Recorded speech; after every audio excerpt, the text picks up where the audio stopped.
Book the Third, Part 5. Recording is in the public domain. Chapter 10. The Substance of the Shadow.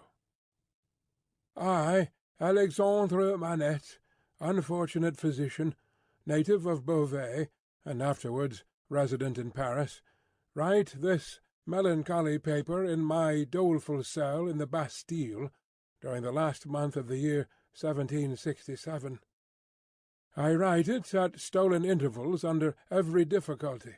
I design to secrete it into the wall of the chimney, where I have slowly and laboriously made a place of concealment for it. Some pitying hand may find it there, when I and my sorrows are dust. These words are formed by the rusty iron point with which I write with difficulty in scrapings of soot and charcoal from the chimney, mixed with blood, in the last month of the 10th year of my captivity. Hope has quite departed from my breast. I know from terrible warnings I have noted in myself that my reason will not long remain unimpaired. But I solemnly declare that I am at this time in the possession of my right mind, that my memory is exact and circumstantial, and that I write the truth, as I shall answer for these my last recorded words, whether they be ever read by men or not, at the eternal judgment-seat.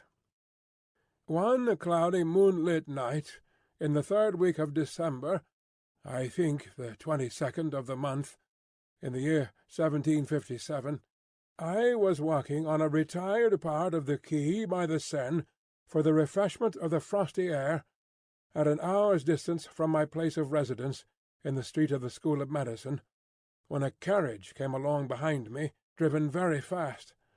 As I stood aside to let that carriage pass, apprehensive that it might otherwise run me down, a head was put out at the window, and a voice called to the driver to stop. The carriage stopped as soon as the driver could rein in his horses, and the same voice called to me by my name. I answered. The carriage was then so far in advance of me that 2 gentlemen had time to open the door and alight before I came up with it. I observed that they were both wrapped in cloaks, and appeared to conceal themselves. As they stood side by side near the carriage door, I also observed that they both looked of about my own age, or rather younger, and that they were greatly alike in stature, manner, voice, and, as far as I could see, face too. "You are Dr. Manette?" said one. "I am." "Dr. Manette, formerly of Beauvais," said the other, "the young physician, originally an expert surgeon, who within the last year or 2 has made a rising reputation in Paris?" "Gentlemen," I returned, "I am that Dr. Manette of whom you speak so graciously." "We have been to your residence," said the first, "and not being so fortunate as to find you there, and being informed that you were probably walking in this direction, we followed in the hope of overtaking you. Will you please to enter the carriage?" The manner of both was imperious, and they both moved, as these words were spoken, so as to place me between themselves and the carriage door. "Gentlemen," said I, "pardon me, but I usually inquire who does me the honour to seek my assistance, and what is the nature of the case to which I am summoned?" The reply to this was made by him who had spoken second. "Doctor, your clients are people of condition. As to the nature of the case, our confidence in your skill assures us that you will ascertain it for yourself better than we can describe it. Enough. Will you please to enter the carriage?"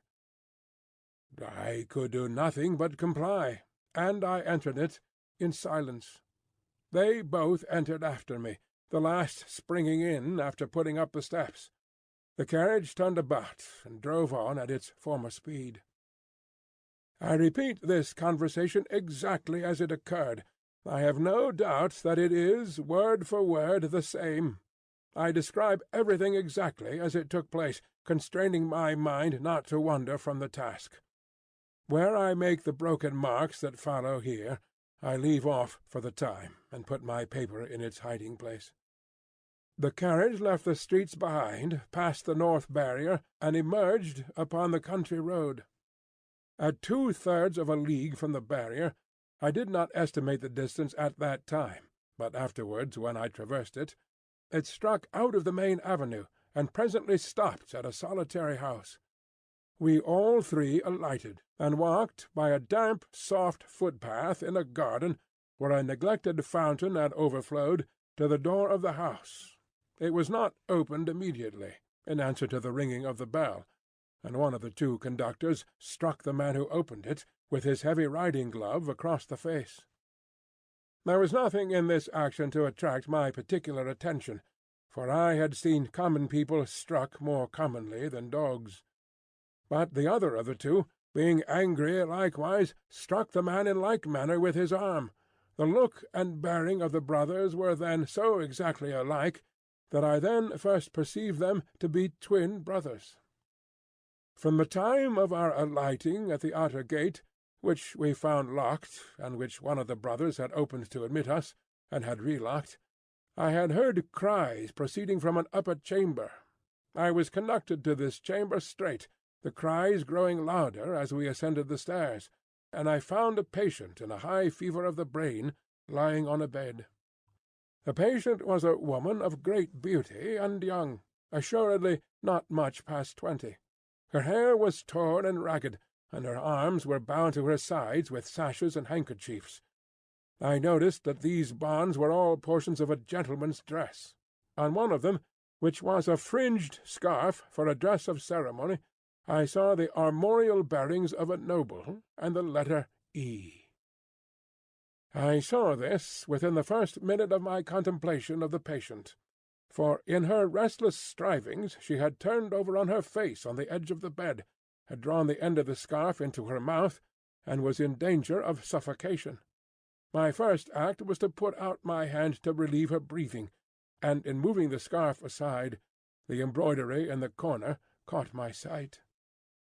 I turned her gently over, placed my hands under her breast to calm her and keep her down, and looked into her face. Her eyes were dilated and wild, and she constantly uttered piercing shrieks, and repeated the words, "My husband, my father, and my brother," and then counted up to 12, and said, "Hush."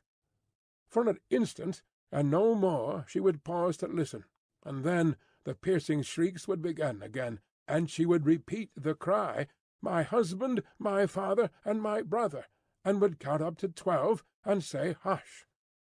There was no variation in the order or the manner. There was no cessation, but the regular moment's pause in the utterance of these sounds.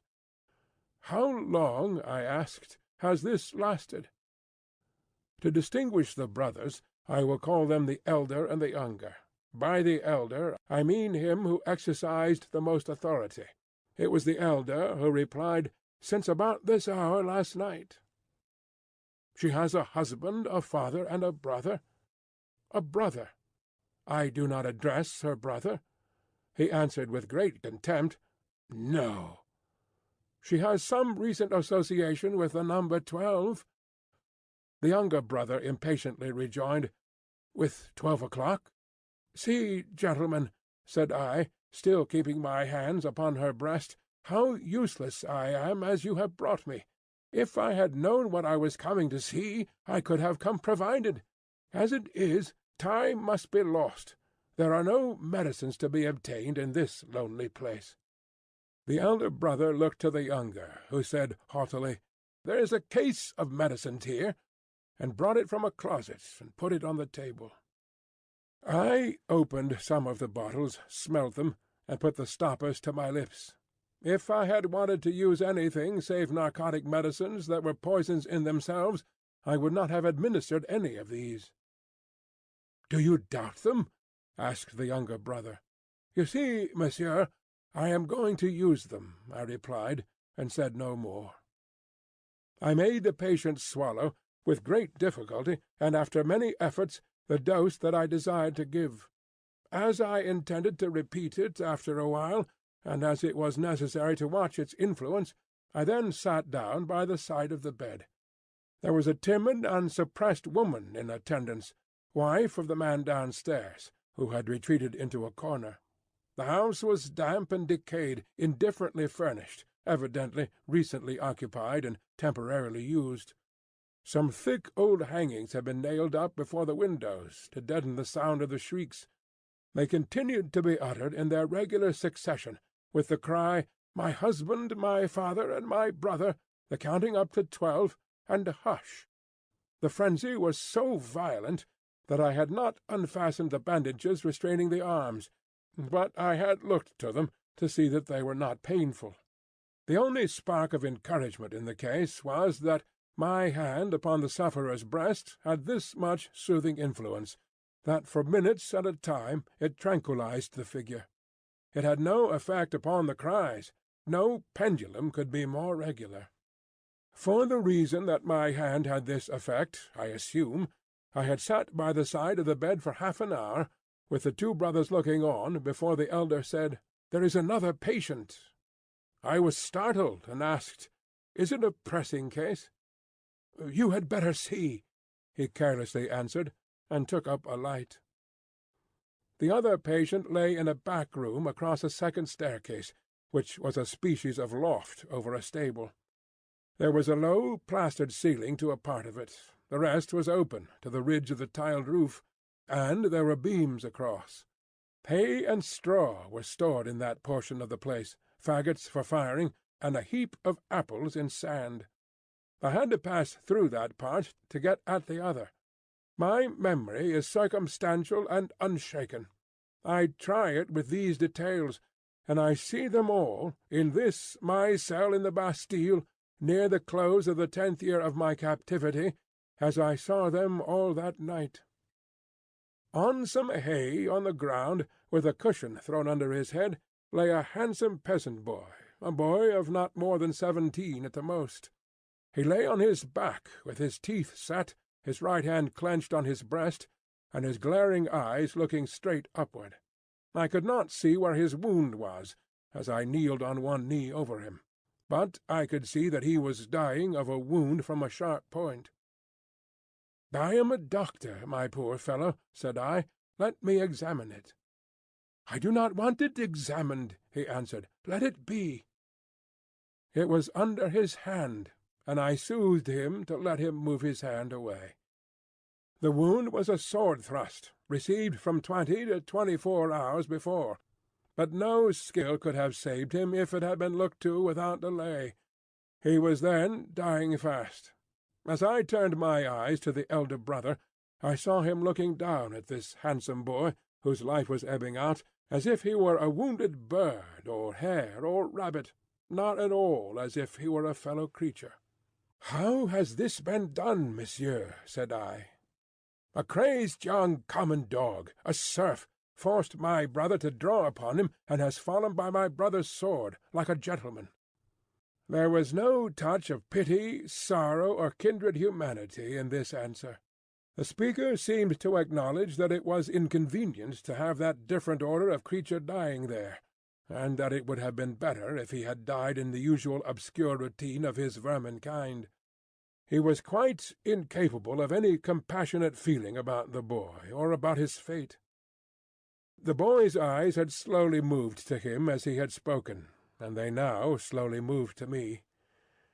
"Doctor, they are very proud, these nobles, but we common dogs are proud too sometimes. They plunder us, outrage us, beat us, kill us, but we have a little pride left sometimes. Have you seen her, doctor?" The shrieks and the cries were audible there, though subdued by the distance. He referred to them as if she were lying in our presence. I said, "I have seen her." "She is my sister, doctor. They have had their shameful rights, these nobles, in the modesty and virtue of our sisters, many years. But we have had good girls among us. I know it, and have heard my father say so. She was a good girl. She was betrothed to a good young man, too, a tenant of his. We are all tenants of his, that man's who stands there. The other is his brother, the worst of a bad race." It was with the greatest difficulty that the boy gathered bodily force to speak, but his spirit spoke with a dreadful emphasis. "We were so robbed by that man who stands there, as all we common dogs are by those superior beings, taxed by them without mercy, obliged to work for them without pay, obliged to grind our corn at his mill, obliged to feed scores of his tame birds on our wretched crops, and forbidden for our lives to keep a single tame bird of our own, pillaged and plundered to that degree that when we chanced to have a bit of meat, we ate it in fear, with the door barred and the shutters closed, that his people should not see it and take it from us. I say we were so robbed and hunted, and were made so poor, that our father told us it was a dreadful thing to bring a child into the world, and that what we should most pray for was that our women might be barren, and our miserable race die out.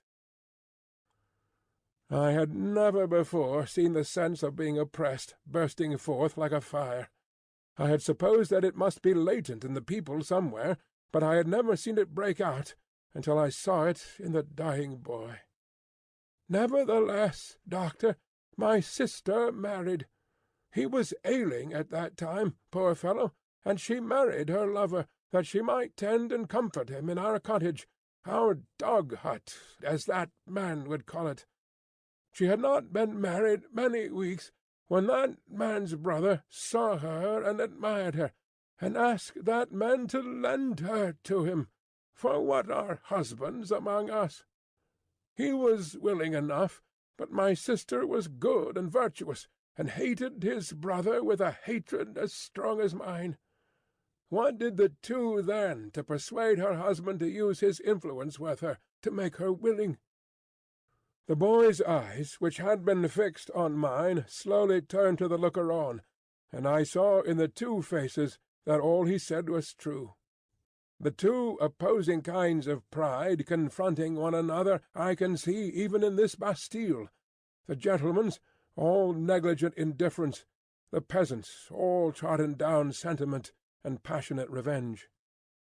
You know, doctor, that it is among the rights of these nobles to harness us common dogs to carts and drive us. They so harnessed him and drove him. You know that it is among their rights to keep us in their grounds all night, quieting the frogs, in order that their noble sleep may not be disturbed. They kept him out in the unwholesome mists at night, and ordered him back into his harness in the day. But he was not persuaded. No.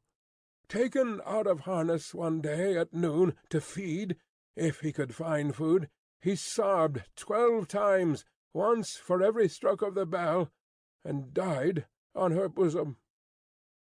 Nothing human could have held life in the boy but his determination to tell all his wrong.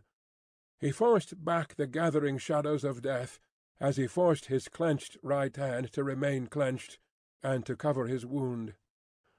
Then, with that man's permission, and even with his aid, his brother took her away. In spite of what I know she must have told his brother, and what that is will not be long unknown to you, doctor, if it is now. His brother took her away, for his pleasure and diversion, for a little while. I saw her pass me on the road. When I took the tidings home, our father's heart burst. He never spoke one of the words that filled it. I took my younger sister, for I have another, to a place beyond the reach of this man, and where, at least, she will never be his vassal. Then I tracked the brother here, and last night climbed in, a common dog, but sword in hand. Where is the loft window? It was somewhere here. The room was darkening to his sight, and the world was narrowing around him. I glanced about me, and saw that the hay and straw were trampled over the floor, as if there had been a struggle. She heard me, and ran in. I told her not to come near us till he was dead. He came in, and first tossed me some pieces of money, then struck at me with a whip. but I, though a common dog, so struck at him as to make him draw. Let him break into as many pieces as he will the sword that he stained with my common blood. He drew to defend himself, thrust at me with all his skill for his life. My glance had fallen but a few moments before on the fragments of a broken sword lying among the hay. That weapon was a gentleman's. In another place lay an old sword that seemed to have been a soldier's. "Now lift me up, doctor, lift me up. Where is he?" "He is not here," I said, supporting the boy, and thinking that he referred to the brother. "He, proud as these nobles are, he is afraid to see me. Where is the man who was here? Turn my face to him." I did so, raising the boy's head against my knee. But invested for the moment with extraordinary power, he raised himself completely, obliging me to rise too, or I could not have still supported him. "Marquis," said the boy, turned to him with his eyes opened wide and his right hand raised, "in the days when all these things are to be answered for, I summon you and yours to the last of your bad race to answer for them. I mark this cross of blood upon you as a sign that I do it.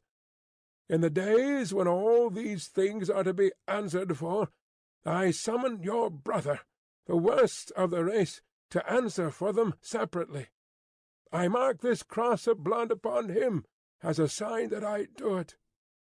Twice he put his hand to the wound in his breast, and with his forefinger drew a cross in the air.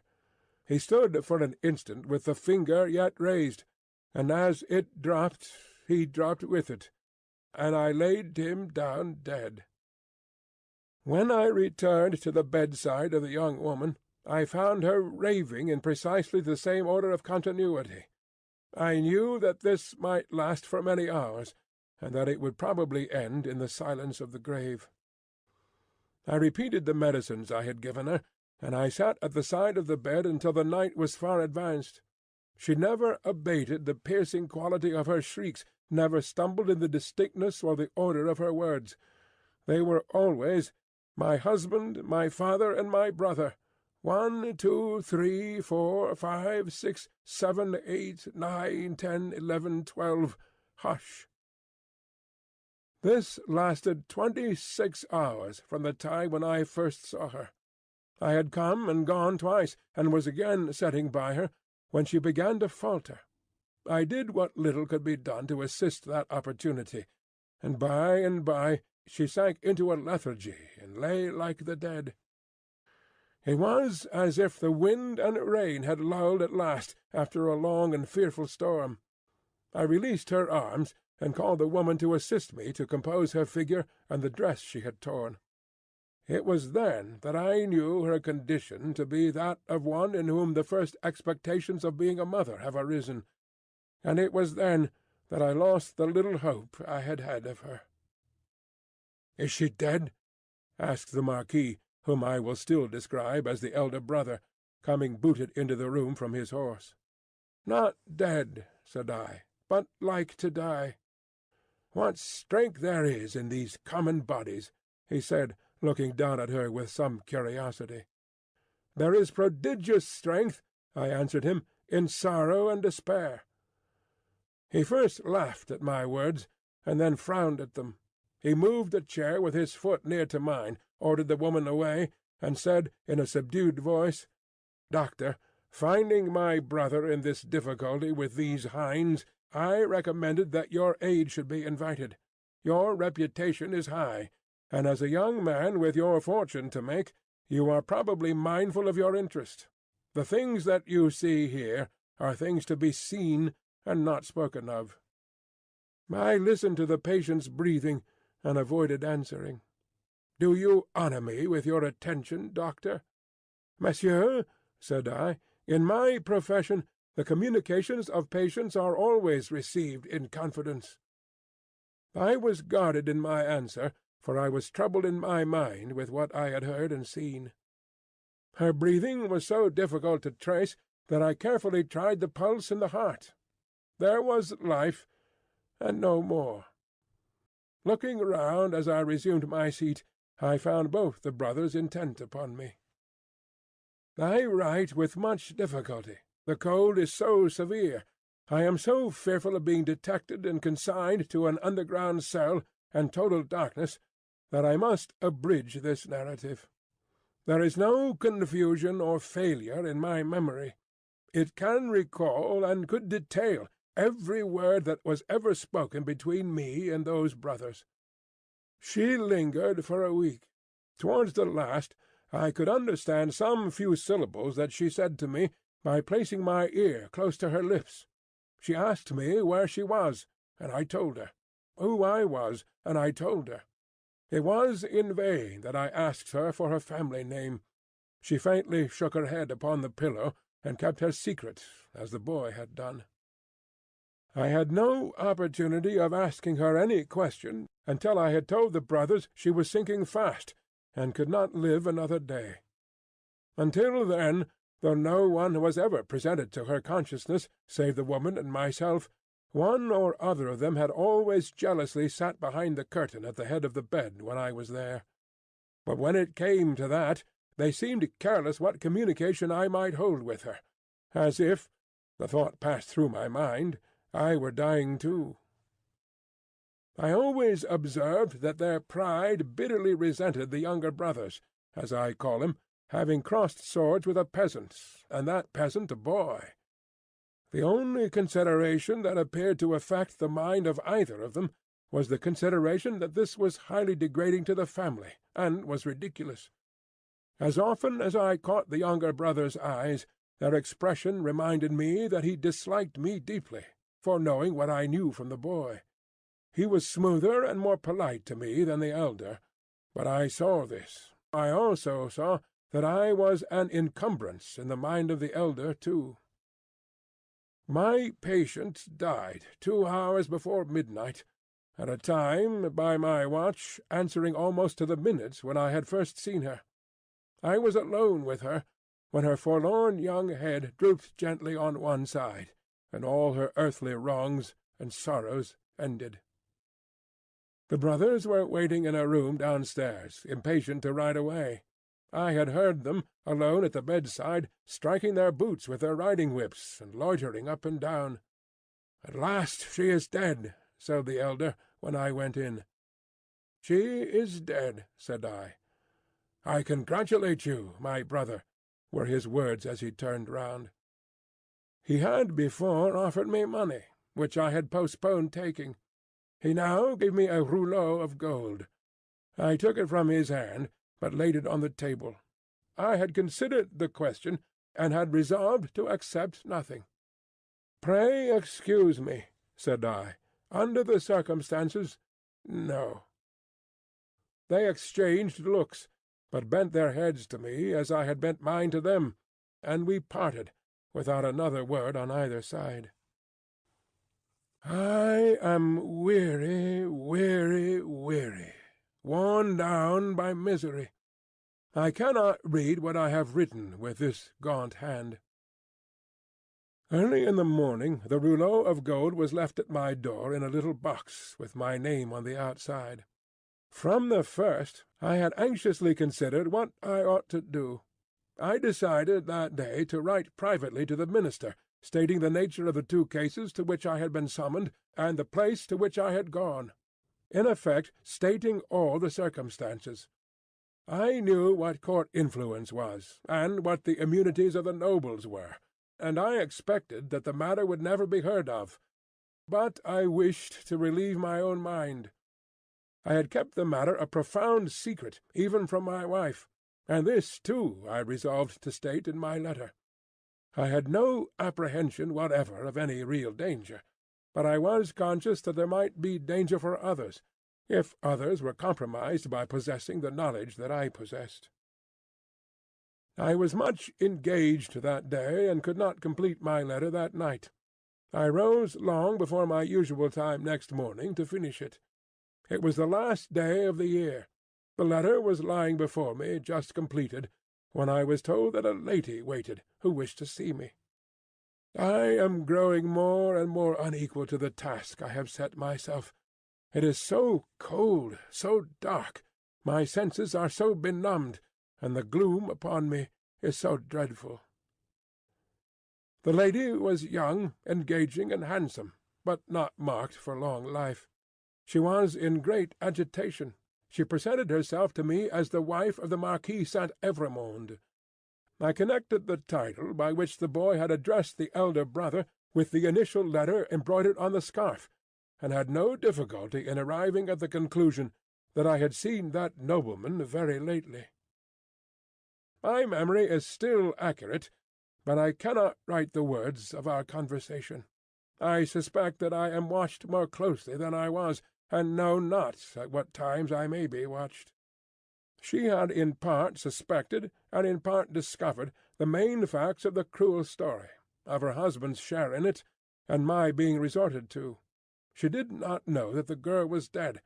Her hope had been, she said in great distress, to show her in secret a woman's sympathy. Her hope had been to avert the wrath of heaven from a house that had long been hateful to the suffering many. She had reasons for believing that there was a young sister living, and her greatest desire was to help that sister. I could tell her nothing but that there was such a sister. Beyond that, I knew nothing. Her inducement to come to me, relying on my confidence, had been the hope that I could tell her the name and place of abode. Whereas, to this wretched hour I am ignorant of both. These scraps of paper fail me. One was taken from me with a warning yesterday. I must finish my record to-day. She was a good, compassionate lady, and not happy in her marriage. How could she be? The brother distrusted and disliked her, and his influence was all opposed to her. She stood in dread of him, and in dread of her husband too. When I handed her down to the door, there was a child, a pretty boy from 2 to 3 years old, in her carriage. "For his sake, doctor," she said, pointing to him in tears, "I would do all I can to make what poor amends I can. He will never prosper in his inheritance otherwise. I have a presentiment that if no other innocent atonement is made for this, it will one day be required of him. What I have left to call my own, it is little beyond the worth of a few jewels. I will make it the first charge of his life to bestow, with the compassion lamenting of his dead mother, on this injured family, if the sister can be discovered." She kissed the boy, and said, caressing him, "It is for thine own dear sake. Thou wilt be faithful, little Charles?" The child answered her bravely, "Yes." I kissed her hand, and she took him in her arms, and went away caressing him. I never saw her more. As she had mentioned her husband's name in the faith that I knew it, I added no mention of it to my letter. I sealed my letter, and not trusting it out of my own hands, delivered it myself that day. That night, the last night of the year, towards 9 o'clock, a man in a black dress rang at my gate, demanded to see me, and softly followed my servant, Ernest Defarge, a youth, upstairs. When my servant came into the room where I sat with my wife— "Oh, my wife, beloved of my heart, my fair young English wife!" we saw the man, who was supposed to be at the gate, standing silent behind him. "An urgent case in the Rue Saint-Honoré," he said. "It would not detain me. He had a coach in waiting." It brought me here. It brought me to my grave. When I was clear of the house, a black muffler was drawn tightly over my mouth from behind, and my arms were pinioned. The 2 brothers crossed the road from a dark corner, and identified me with a single gesture. The Marquis took from his pocket the letter I had written, showed it to me, burnt it in the light of a lantern that was held, and extinguished the ashes with his foot. Not a word was spoken. I was brought here. I was brought to my living grave. If it had pleased God to put it in the hard heart of either of the brothers, in all these frightful years, to grant me any tidings of my dearest wife, so much as to let me know by a word, whether alive or dead, I might have thought that he had not quite abandoned them. But now I believe that the mark of the Red Cross is fatal to them, and that they have no part in his mercies, and them and their descendants to the last of their race. I, Alexandre Manette, unhappy prisoner, to this last night of the year 1767, in my unbearable agony, denounce to the times when all these things shall be answered for. I denounce them to heaven and to earth." A terrible sound arose when the reading of this document was done, a sound of craving and eagerness that had nothing articulate in it but blood. The narrative called up the most revengeful passions of the time, and there was not a head in the nation but must have dropped before it. Little need, in presence of that tribunal and that auditory, to show how the Defarges had not made the paper public with the other captured Bastille memorials borne in procession, and had kept it, biding their time. Little need to show that this detested family name had long been anathematized by Saint Antoine, and was wrought into the fatal register. The man never trod ground whose virtues and services would have sustained him in that place that day against such denunciation. And all the worse for the doomed man that the denouncer was a well-known citizen, his own attached friend, the father of his wife. One of the frenzied aspirations of the populace was for imitations of the questionable public virtues of antiquity, and for sacrifices and self-immolations on the people's altar. Therefore, when the President said, else had his own head quivered on his shoulders, that the good physician of the Republic would deserve better still of the Republic by rooting out an obnoxious family of aristocrats, and would doubtless feel a sacred glow and joy in making his daughter a widow and her child an orphan, there was wild excitement, patriotic fervour, not a touch of human sympathy.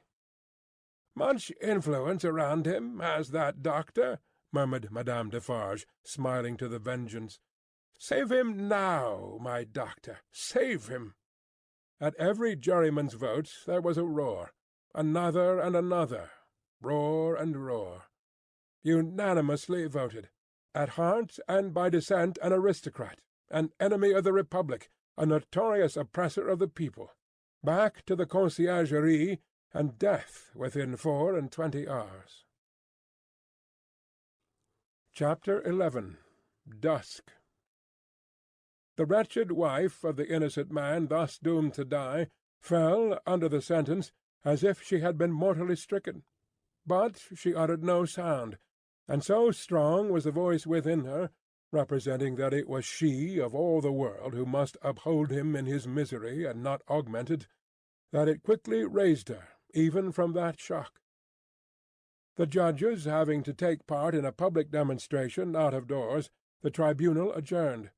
The quick noise and movement of the court's emptying itself by many passages had not ceased, when Lucy stood stretching out her arms towards her husband, with nothing in her face but love and consolation.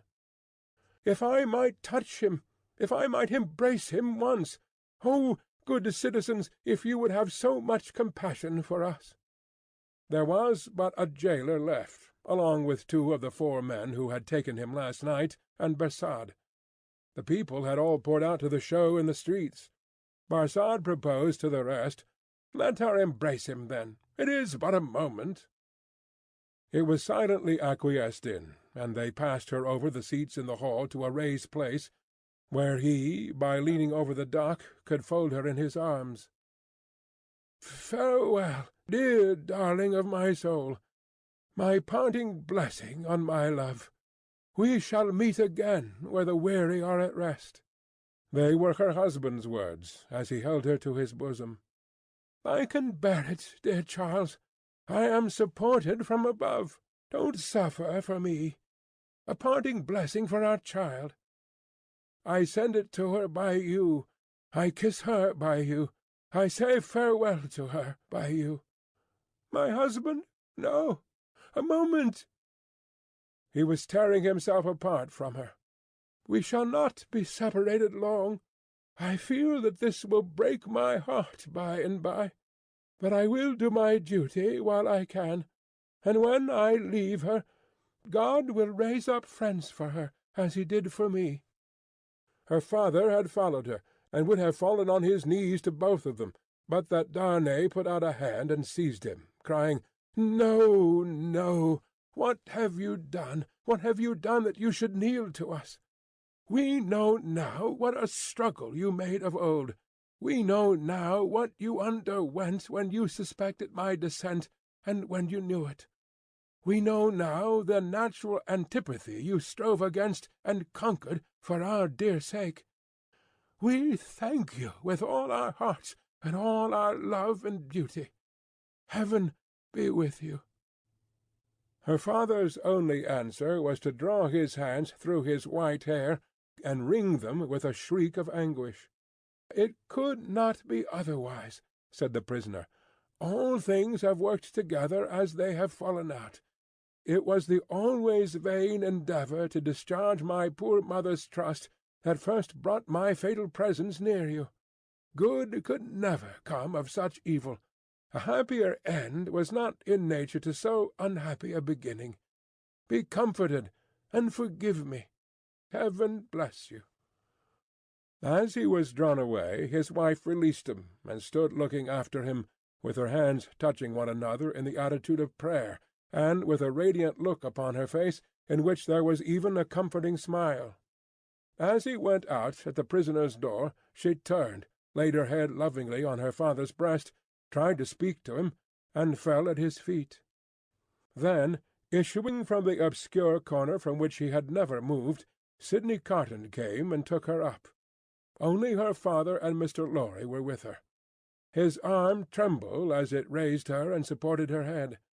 Yet there was an air about him that was not all of pity, that had a flush of pride in it. "Shall I take her to a coach? I shall never feel her weight." He carried her lightly to the door, and laid her tenderly down in a coach. Her father and her old friend got into it, and he took his seat beside the driver. When they arrived at the gateway where he had paused in the dark not many hours before to picture to himself on which of the rough stones of the street her feet had trodden, he lifted her again and carried her up the staircase to their rooms. There he laid her down on a couch, where her child and Miss Pross wept over her. "Don't recall her to herself," he said softly to the latter. "She is better so. Don't revive her to consciousness while she only faints." "Oh, Carton! Carton! Dear Carton!" cried little Lucy, springing up and throwing her arms passionately around him in a burst of grief. "Now that you have come, I think you will do something to help mamma, something to save papa. Oh, look at her, dear Carton! Can you, of all the people who love her, bear to see her so?" He bent over the child and laid her blooming cheek against his face. He put her gently from him, and looked at her unconscious mother. "Before I go," he said, and paused, "I may kiss her?" It was remembered afterwards that when he bent down and touched her face with his lips, he murmured some words. The child, who was nearest to him, told them afterwards, and told her grandchildren when she was a handsome old lady, that she heard him say, "A life you love." When he had gone out into the next room, he turned suddenly on Mr. Lorry and her father, who were following, and said to the latter, "You had great influence but yesterday, Dr. Manette. Let it at least be tried. These judges, and all the men in power, are very friendly to you, and very recognizant of your services, are they not?" "Nothing connected with Charles was concealed from me. I had the strongest assurances that I should save him, and I did." He returned the answer in great trouble, and very slowly. "Try them again. The hours between this and to-morrow afternoon are few and short, but try." "I intend to try. I will not rest a moment." "That's well. I have known such energy as yours do great things before now. though never," he added, with a smile and a sigh together, "such great things as this. But try. Of little worth as life is when we misuse it, it is worth that effort. It would cost nothing to lay down if it were not." "I will go," said Dr. Barnett, "to the prosecutor and the President straight, and I will go to others, whom it is better not to name. And I will write too, and— But stay! There is a celebration in the streets, and no one will be accessible until dark." "That's true. Well, it is a forlorn hope at the best, and not much the forlorner for being delayed till dark. I should like to know how you speed, though, mind, I expect nothing. When are you likely to have seen these dread powers, Dr. Manette?" "Immediately after dark, I should hope, within an hour or two from this. It will be dark soon after 4. Let us stretch the hour or two. If I go to Mr. Lorry's at 9, shall I hear what you have done, either from our friend or from yourself?" "Yes." "May you prosper." Mr. Lorry followed Sidney to the outer door, and touching him on the shoulder as he was going away, caused him to turn. "I have no hope," said Mr. Lorry, in a low and sorrowful whisper. "Nor have I. If any one of these men, or all of these men, were disposed to spare him, which is a large supposition, for what is his life, or any man's to them, I doubt if they durst spare him after the demonstration in the court. And so do I. I heard the fall of the axe in that sound." Mr. Lorry leaned his arm upon the door-post, and bowed his face upon it. "Don't despond," said Carton, very gently. "Don't grieve. I encouraged Dr. Manette in this idea, because I felt that it might one day be consolatory to her. Otherwise she might think his life was wantonly thrown away or wasted, and that might trouble her." "Yes, yes, yes," returned Mr. Lorry, drying his eyes. "You are right. But he will perish. There is no real hope. Yes, he will perish. There is no real hope," echoed Carton, and walked with a settled step downstairs. End of Part 5